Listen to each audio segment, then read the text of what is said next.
Hey guys, welcome to the channel. I'm Don. This is Rockin' the Country. I've got a gift request. Jackson Pearce, thank you for this gift, my friend, and request of Ralph Stanley's song, One Drop of Water. I don't know Ralph's stuff. I don't think I've done anything by Ralph. I'm not quite sure.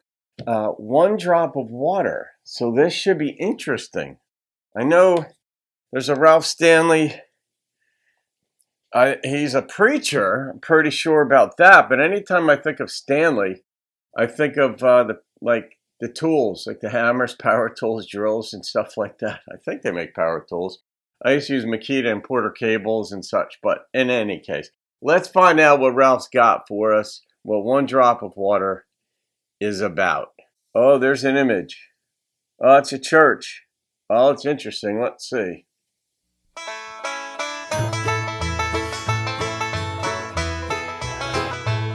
How can you not smile? The rich man lived in luxury, surrounded by his door. He'd always had the very best that money could afford. He left this world not caring about his resting place. He laid his eyes toward heaven, but it was too late. Give me One drop of water, the rich man cried from hell. One drop of water, but still no water fell. He always was a selfish man, his heart was filled with greed. Now little drop of water is all he'll ever need.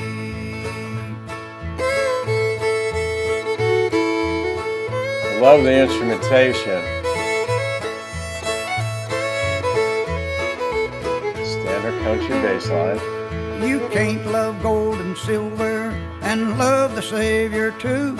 Like the eye of a needle, your chance of getting through. So make your reservations before another day, for all your gold and silver will surely pass away. That it will. One drop of water, the rich man cried from hell. One drop of water, but still no water fell. He always was a selfish man, his heart was filled with greed. Now little drop of water is all he'll ever need.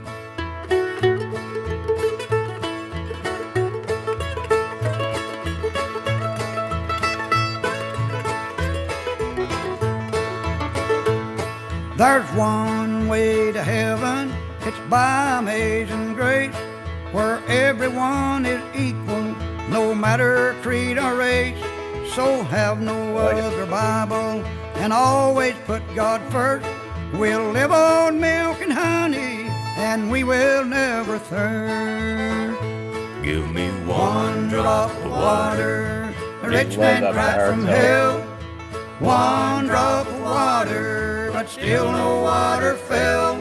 He always was a selfish man, his heart was filled with greed.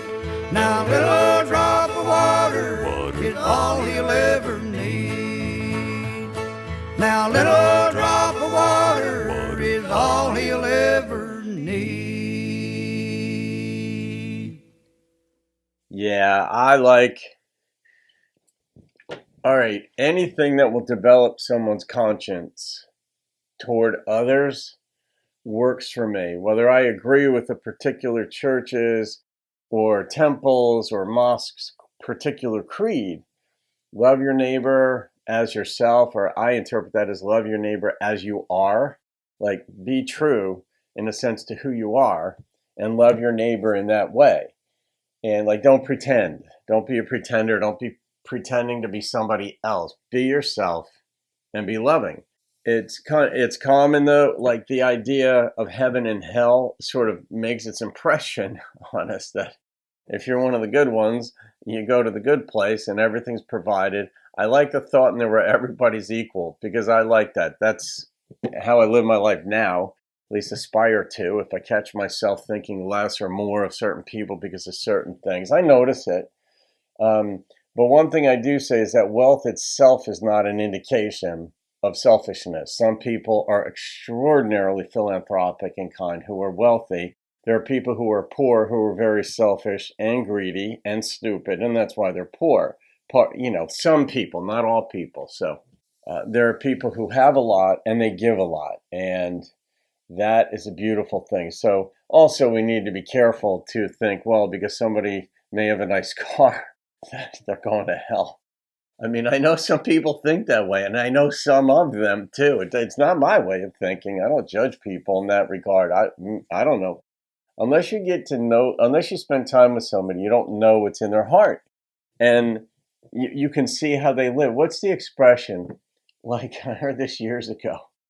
If you want to know what a Christian believes, ask them. If you want to know what a Christian really believes, live with them for 3 days.